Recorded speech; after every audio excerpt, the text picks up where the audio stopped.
The Federal Aviation Administration has registered nearly 2 million drones in the United States, currently the world's leader in drone usage. With this, it is clear that the drone industry has taken off, so to speak. In fact, the market for unmanned mobile robots in healthcare, agriculture, and logistics is projected to be over $54 billion by 2023. Drones certainly have a high potential for improving society's operational efficiency, but the promise of this technology is often dependent on a one person to one drone ratio. That is, until now. Hello, I am your host, Mike Lake, and in this preview, I will be talking with Nishant Singh Rana about how his company, Vyorius Drones, is using software as a solution and AI technologies to enable a future of large scale drone usage. Innovation, resiliency, discovery. Join Mike Lake, President and CEO of Leading Cities, as we explore the technologies shaping the possibilities of our future with a preview of tomorrow. Hello and welcome Nishant Singh Rana. Thank you so much for joining us today on Preview of Tomorrow. And once again, I do want to welcome all of our listeners and viewers. I'd love to introduce you to Nishant, who is the CEO of Vyorius Drones, a company that serves as a SaaS platform, a software as a solution platform for mobile unmanned robots. Now, Nishant, before we get into the drone industry and Vyorius' solution in particular, tell us, what was your motivation and inspiration to focus on this field? Sure. Thank you so much, Michael. Thank you so much for having me over here. So, in our history, like I started sort of as an engineer who basically wanted to work on anything, that flies around. And I was really intrigued by that. And so I had this small team while I was in my college, and we were working on this problem statement where we were creating something that was an amalgamation of both a helicopter and conventional plane. So the idea was that our cities are getting denser and we won't have the land to basically have huge airports. So we would rather, need to have flying systems or vehicles that are, compact and that can actually carry people. So this is exactly, how we started. And while we, went ahead, trying to understand precisely the different problem statements, then we stumbled upon the fact that even if we create something really amazing right now, we don't have the infrastructure, both physically as well as in terms of, the digital infrastructure. And then we essentially need to create that. And that's how, I and my team basically, came to this understanding that we'll rather go and create sort of this digital backend infrastructure on which all of these amazing vehicles and mobile robots can, essentially work on. So that has been like our journey till this point. Well, it's interesting you say that because I know billions and billions of dollars are being spent on the drone industry and drone technologies. But it's my understanding that about 1% of that is actually being spent on infrastructure. And, just to put that into slightly different terms, I mean, I can't imagine a world where billions and billions of dollars would be spent on manufacturing cars and trucks, and yet nobody was building roads and bridges. So how is it that this industry can truly meet its potential with so little investment in infrastructure? Right. So essentially, if you think about it, then the way these drones came in civilian airspaces is that we essentially wanted, flying toys around, right? And that is essentially how drones came into existence and into the civilian space. And then we realized that, there are already things happening in the defense side, which actually can be done in the civilian side, where you can actually carry payloads, carry people around, and you won't require humans to do that. So that was sort of the initial understanding of, how we came to this point. But at the time, what people didn't realize is that it's more of an aviation grade industry where, rules need to be set, regulations needs to be there, and, government bodies need to be on the same page with what you're doing. And I think so is essentially moving, forward. We are now coming backward to the point where now we are understanding, okay, fine, this is the whole, sort of potential of this technology, but now we have to start afresh and understand how we can exactly integrate in the existing workflows rather than creating something completely new, because that would essentially mean more time and more resources to be put over there. And yeah, so this is exactly where we are. And I think this is the right point to essentially start talking about the infrastructure on which these amazing products can, further develop and work on, because now we are actually seeing drone deliveries, self-driving cars, and, flying taxis coming up. So yeah, so this is exactly, why this is the right time. And just to give our listeners a sense, just in the U.S. alone, the Federal Aviation Administration has almost 2 million drones registered. I mean, they're out there. There are a lot of them, and they're being used for everything you can imagine. I mean, from agricultural industry to leisure and everything in between. So as this industry continues to grow and expand, tell us a little bit about the infrastructure that is lacking. What kind of infrastructure do we need? Sure. So if you think about it, then at this particular point of time, we have done a tremendous advancement in the technological aspect of these amazing products. So the electronics has gotten cheaper, much smarter. The operation side of the things, the mechanics, everything has been very seamlessly handled at this point.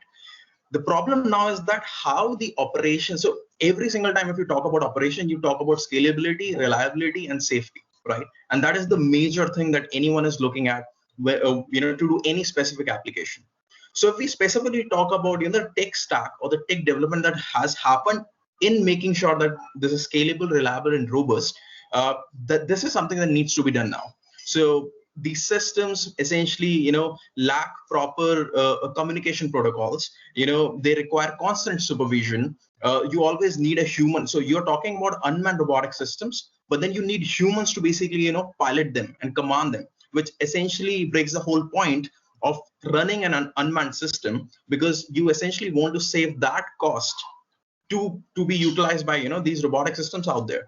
So these are all the very specific niche cases that people need to understand, and these are the points which will eventually create an economic sense for you to basically replace something that is already being done right now to something that is completely a robotic system or an unmanned system, right? So this is the kind of infrastructure that we are talking about. So we are talking about utilizing the best resources that you have got right now, and optimize whatever tech stack you already have built instead of building on top of it, right?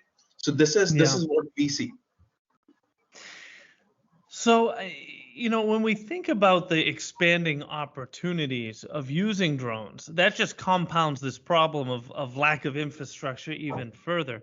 And I mean, when I think about just this pandemic and the response to the pandemic, I understand that only about 25% of public safety agencies had flown drone missions in direct response to the pandemic.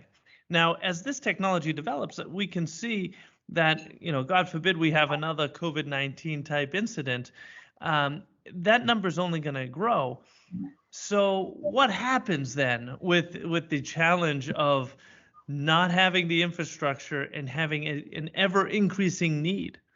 Sure. No, this is a great point actually, and that is where we are headed. So it's not about if, it's about when. And the thing is that you imagine having your air skies, having thousands of drones flying, and now no one knows where exactly all of these assets are, which is crashing where, and which is something that is already happening now, right? We hear these news that a drone basically crashed with a helicopter, and these things will happen unless there is a very specified framework. And this is basically the infrastructure that we're talking about, where the operators basically have this flexibility and the power and the transparency to basically operate, and as well provide the all of the data back to the regulator, so that another operator which is maybe flying something different or operating something different has the data. So this is precisely what we are talking about. So in the near term, I can see these public safety agencies, and they have like individual ones, multiple one of them, be able to basically speak with each other through these robotic systems, and not cause accidents while they do that. And this is precisely where we want this technology and this whole industry to go to. So let's dive a little deeper into Vyorius and what it is exactly that you're doing. Can you paint a picture for our listeners as Sure, to what it is? We'll sure. start there. Absolutely, absolutely. So I'll begin with an analogy. So right now we see there's Uber, and before that there were taxi fleets which were managed by individual owners. So what they allow you to do is you can buy any vehicle that you want. There's a base layer which basically allow you to command, control, and communicate with these systems, get real-time parameters. Now you see these are all humans that are involved, so they basically can dispatch all of that information. But now replace everything that is happening with self-driving cars or drones, right? Now there are no humans involved. Now you require sort of a complete ecosystem, a chain which talks to each other. There's a complete workflow on how these sensor data move around, or the data is basically fed to something else. So what, in a nutshell, we are doing is we are creating sort of a fleet management system for anything that is unmanned mobile in nature. And we are bringing all the control, command, remote supervision, maintenance, management, analytics, video streaming with these systems down to a single platform.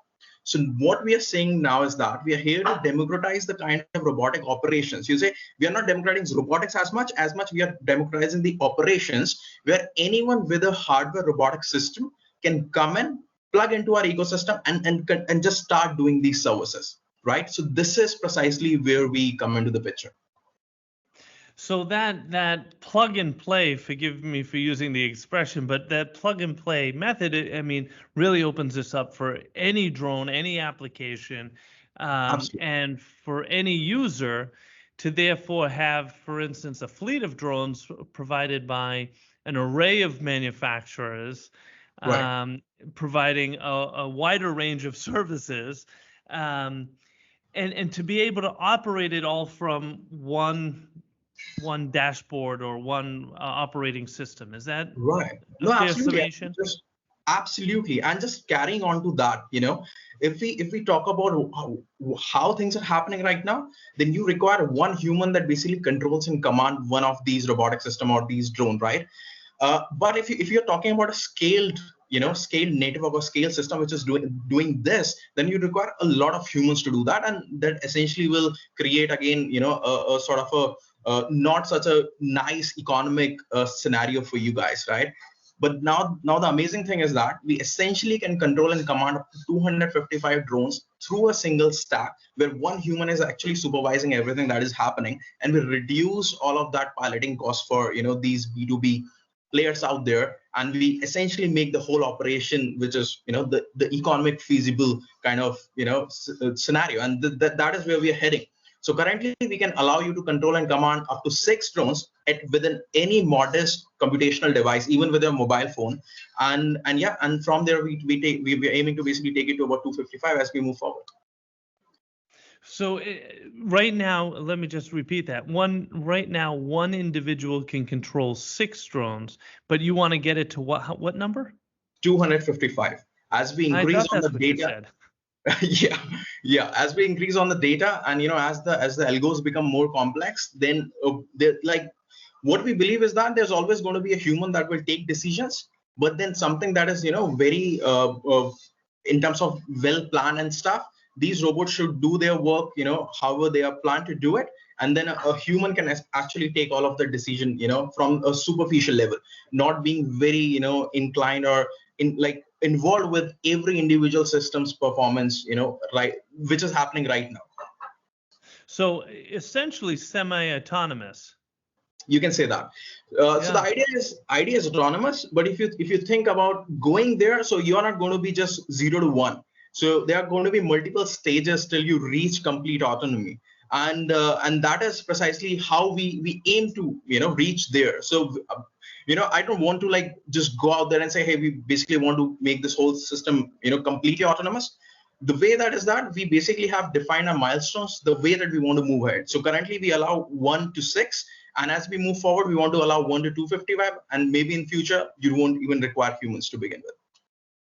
It's amazing. So I can't believe that we're almost out of time, but I want to look forward, and as you were just suggesting, and really think about what is the impact of a world where drones are either fully autonomous or one person can control as many as 250 or more at a time. Right. So that world will include where you can get your medicines in this just 10 minutes or so. You can get anything, via your e-commerce website, in under 30 minutes. And that's the kind of world where while you're moving around, you don't have to care about, your driving licenses, because now your cars can basically self-drive. And there's some algo which is essentially taking care and managing that they are not going to be crashing. And, you can just put in where you want to go, and the back end, basically the whole operation is already being handled by, some algo or some company like ours. So this is sort of the world that we are entering into. Well, it really is remarkable. I mean, when I think of myself, I can barely control my lawnmower on my own. To be controlling 250 or so drones, the software you're creating, the platform you're creating is really special. And it just increases the scale in which the deployments of these fleets of drones can have the impact you just described. Listen, for all of our listeners that are interested in this and want to learn more, want to get in touch, what's the best way for them to do that? Sure. You can reach out directly to me. My email is Nishant Singh Rana @Vyorius.com. Or if you want my number, then I can give you my number as well. It's +91 9953162607. So you can directly ping me, and we can definitely have a chat over coffee. So anything that you wanna do. And what about the website? Yes, absolutely. I'm sorry about that. So you can look around at www.vyorius.com, which is vyorius.com, and you will get everything that we do from there. Fabulous. Nishant, thank you so much for the work you're doing and the vision you have for a future of greater infrastructure for the drone industry. And most importantly, thank you for joining us today on Preview of Tomorrow. Thank you so much for having me, Michael. It is great to talk with you. I'll hope to see you in person someday. Thank you so much. I look forward to it. And thank you for tuning in to this episode of Preview of Tomorrow. Listeners like you are essential to advancing our efforts to drive resiliency and sustainability for all. I ask that you give us a rating on Apple Podcasts or whichever streaming platform you prefer. Your feedback helps us to grow and share these brief previews of what life in the future can be. In addition to thanking our guest today, I want to thank Peter Roy and Demetria Bridges for making this podcast possible. If you enjoyed this episode, please subscribe and encourage others to also join us each week in previewing the possibilities of tomorrow. Preview of Tomorrow is brought to you by Leading Cities, a global nonprofit driving resilience and sustainability for all by unleashing the potential of the world's cities. Join them at leadingcities.org.